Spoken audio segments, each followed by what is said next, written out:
down. And then you have the adhesive property of water, which assembles everything together. So these are the life-giving properties of water that we in medicine never understood. And this is what I've brought out, and I have published in my book, Your Body's Many Crimes for Water. And now, after 10 years of that book being in the public arena, I've decided to blow the horn on the pharmaceutical industry and also the AMA and the doctors in mainstream medicine, and explain that actually because of their lack of understanding of water, they've created an environment where the drug industry has taken advantage and has converted our healers' protocol into a killer's protocol.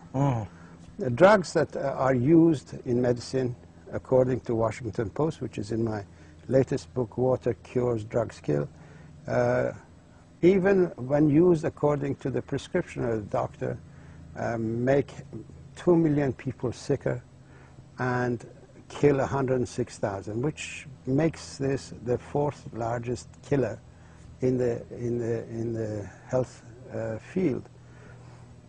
So when we realize that we doctors prescribe this medication to kill people, which kills people, obviously we are doing it in order to save them, but we don't realize that we've been really had by the pharmaceutical industry. You know, it's funny though, because you say to save people, but the doctors know better than the patients what the series, and it's always a series, of side effects are. And they often involve virtual liver shutdown or almost kidney failure. I mean, it's almost to that point where the toxicity of the drugs is so severe. It makes one really question what the doctors are thinking relative to the life-saving effects of these drugs. Well, Mitchell, unfortunately, we doctors are forced by the people, by the advertising of the pharmaceutical industry that takes the information directly to the public and says to the public, go and ask your doctor if this is good for you. What doctor is there to say, no, it's not good for you, and then be sued afterwards?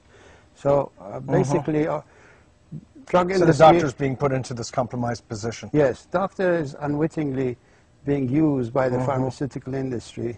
As a salesman. As a salesman.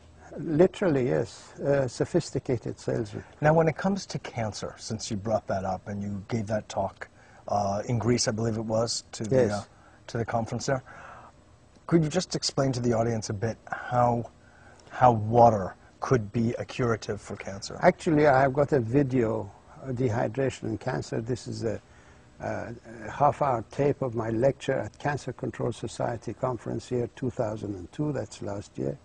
Where I explained how dehydration sets up the physiology, the internal physiology of the body in such a way that some cells become autonomous and they begin to grow in a cancerous way. It's very simple. When you're dehydrated, your immune system is shut down completely because histamine, which is a neurotransmitter in charge of water regulation and drought management programs of the body, has also a responsibility in monitoring the immune system. So when it gets engaged in the water regulation so that dehydration doesn't flare up the immune system unnecessarily, it automatically inhibits that aspect of its own work. So immune system is shut down, interferon production is shut down, interleukin-2 production is shut down. These are the elements that you require in order to find cancer cells or any immune problem. So dehydration is directly responsible. Then in dehydration, we lose some of our essential amino acids, tryptophan, tyrosine, and so on, because they're used as antioxidants. When you don't have enough water to secrete the toxic waste out of your body, then some other thing has to neutralize the acidity or toxic effect of the toxic waste. Tryptophan is used in that capacity, tyrosine is used in that capacity, lysine is used in that capacity. cysteine is used in that capacity. These are the essential amino acids that we need for our immune system. So that aspect of the immune system is shut down too.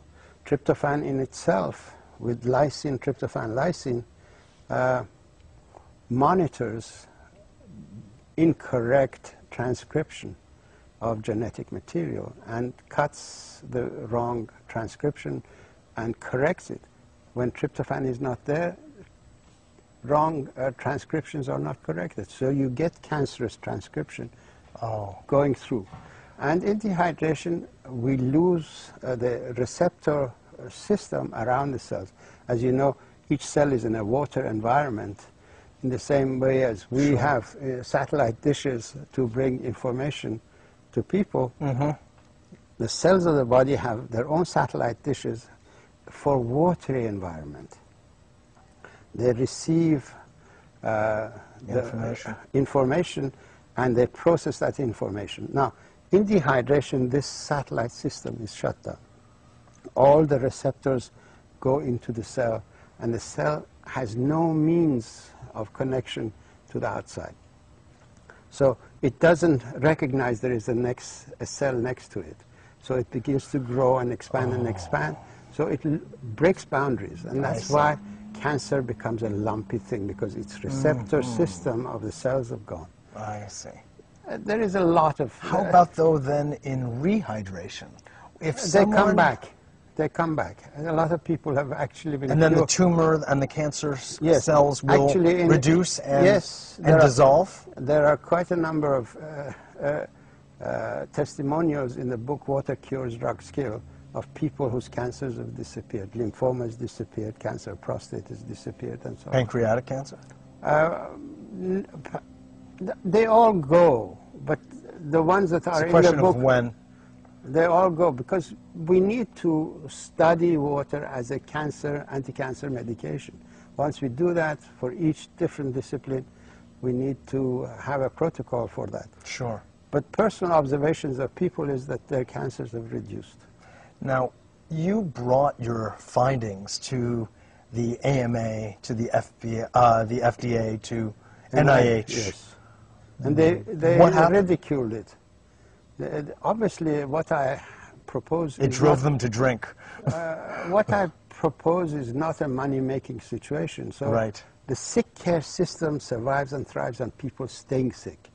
If they cure people who are sick, then there is no reason for their existence. So they realize this outcome, and naturally they try to push this information out of the way.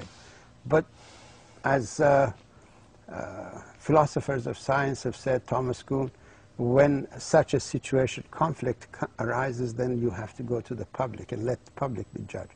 Yes. And that's what I have done. These books are in order to arouse the public and inform the public that this is an issue before them, and they should force the government, the NIH, the FDA to look at water as a medication, begin to study it, and stop being subservient to the pharmaceutical industry that enjoys killing people in order to make money. You use the word in your new book, terrorism, kind of a gradual terrorism. Well, could you explain that further? Well, I think the pharmaceutical industry is terrorizing people with their advertising campaign and creating fear in them, forcing them to go to their doctors and ask for medication that the pharmaceutical industry wants them to have. And naturally, these medications have got side effects, and as you know, it kills. So what they're doing is a terroristic act.